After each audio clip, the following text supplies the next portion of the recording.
Hey, what's up everyone, Morey Croson here, and today we're going to be going over how to use the transverse plane when sprinting, and we'll start the video right now. This is the newest edition of the Performance Lab. Reach your individual goals. You don't want to just talk about straight line speed. We also want to talk about your ability to be quick. We break down your video. Let's make you into the quarterback I know you can become.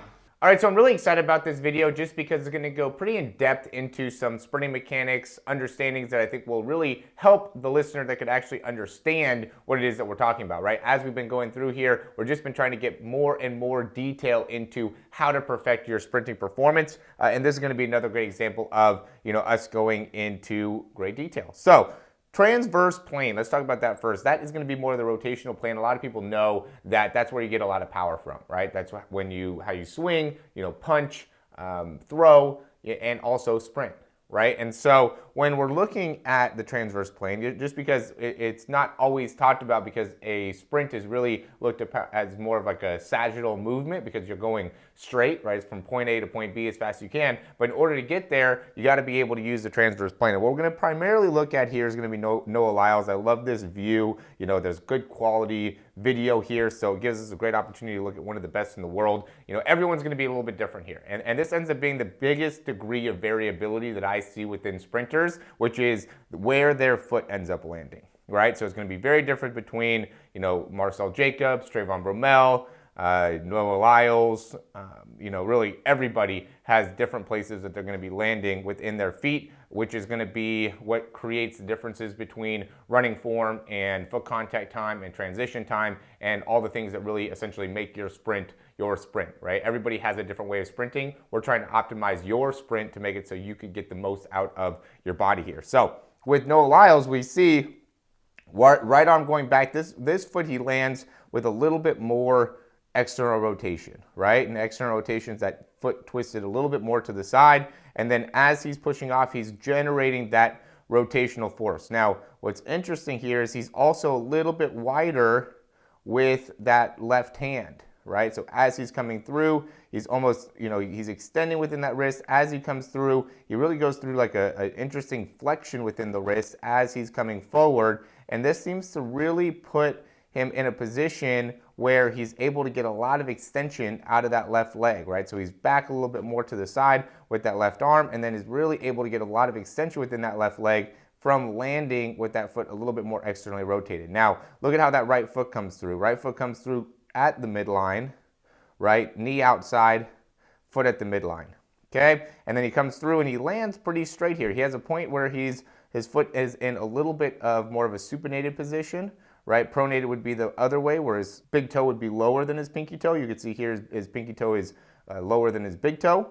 And then as he lands, he's landing pretty straight here, right? And also look to see how he comes through, right? Doesn't get as much wrist flexion. That right elbow is more straight back. And then he comes through, lands pretty straight with his body, but is more turned within like his hips. Like his hips are more turned to the side here, okay? And that came from, to me, how he ended up absorbing through that left leg, right, and pushing off through that left leg. So as he's pushing off here, he's setting himself up to be able to get more rotation to the right, and then as he pushes back off, he kind of straightens himself back out, right, and then ends up coming back down and landing more straight ahead, foot a little bit more rotated to the side on this foot when he lands, right? So that's where he's getting the transverse plane. That's where he's getting the rotational plane. He's getting a slight amount of rotation to the left side and coming back to being straight. He's not too much rotated to that side. Again, everybody's different here. Some people are going to be a little bit here, a little bit here. Some people are going to also use more of that like frontal plane, right? Going side to side with the bob and weave that, Usain Bolt has, and I think that's kind of overly taught. I think that he's a little bit more of a different scenario because his condition with his spine. But, I think you want a lot more so be upright within your spine position, not too much rocking side to side. I know that there's some sprinting coaches that go and try to teach that. I think it's pretty hard to be able to actually replicate that. I think you have to be able to maintain more of a, again, upright spine position and utilize that rotation whenever you can. And he does a great job, Noah Lyles does a great job of utilizing that rotation. And also look to see the timing, right? So notice how he's driving forward off that right foot and right toe as he's reaching maximum flexion within his arm, right? So he drives that right arm through, then pushes off, right? Then immediately goes right back into pulling back, Okay, so he's here, pushes off, boom, okay, pulls right back with the hand. Gets into the left arm and left hand come through. As the left hand comes all the way up and through, right, comes a little bit more across with his body there, which sets him up to be able to get more rotation off to the side, to his right side, okay? Then comes back through immediately. So the timing there is so important, right? When you push off, you want to be right before you're pushing off, you want to get into your max position within your hand, boom, and then you're pushing off, and then as soon as you push off, immediately transition to pulling your arm back down.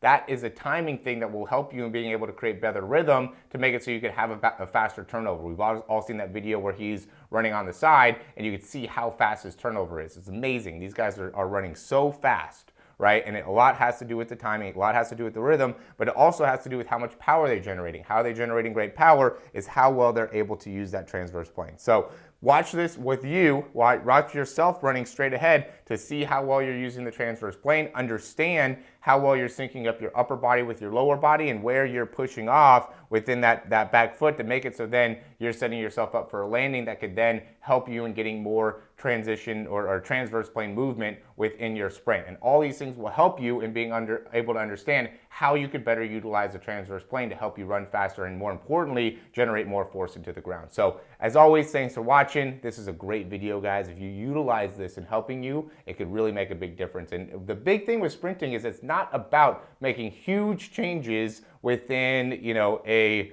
0 to 100 meter. It's about being able to optimize each step and saving a 100th or a 200th, right? And you do that over and over and over again and start making that a habit. Now you can make some big differences where you can improve by 1/10 or 2/10 of a second. And, you know, that ends up being, you know, speed is so detail oriented. So 1/10 of a second is a lot of speed improvement overall. And while that might not seem like a lot of time, it's the difference between, you know, 11:1 and 10:9, right? Sub 11.